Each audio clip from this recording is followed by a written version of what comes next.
ৰাষ্ট্ৰীয় জনতা যুৱ মৰ্চা নগাঁও জিলা সমিতিৰ উদ্যোগত আৰু লগতে নগাঁও ছোৱালী গোটৰ NSSৰ সহযোগত প্ৰতি বছৰৰ দৰে এই বছৰো আমাৰ সকলোৰে আদৰৰ নেতা যশস্বী প্ৰধানমন্ত্ৰী মাননীয় শ্ৰীযুত নৰেন্দ্ৰ মোদী ডাঙৰীয়াৰ জন্মদিন উপলক্ষে এই যে ৰক্তদান শিবিৰ সদায় হৈ আহিছে প্ৰতি বছৰতে খুব সুন্দৰকৈ হয়।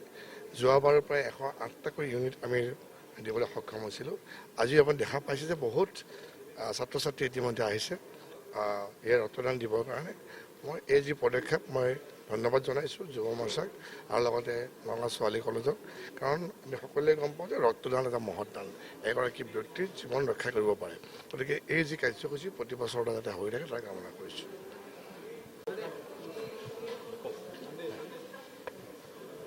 ভাৰতৰ যশস্বী প্ৰধানমন্ত্ৰী শ্ৰীযুত নৰেন্দ্ৰ মোদী ডাঙৰীয়াৰ জন্মদিনৰ লগত সংগতি ৰাখি আমি প্ৰতি বছৰৰ দৰে এই বছৰো আমি এটি ৰক্তদান শিবিৰ আয়োজন কৰিছোঁ।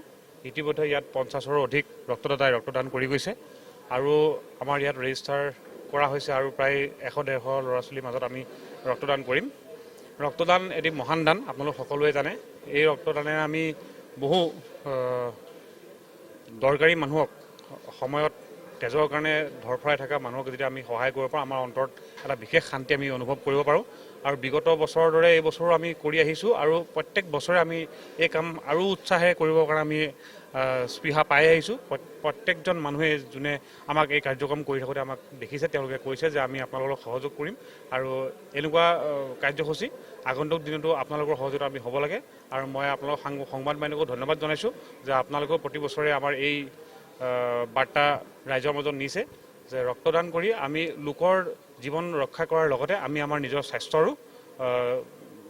স্বাস্থ্যৰো আমি খিয়াল ৰখা হয়। কাৰণ কি তেজ দান কৰিলে নিজৰ শৰীৰৰ কাৰণেও উপকাৰী হয়। ধন্যবাদ।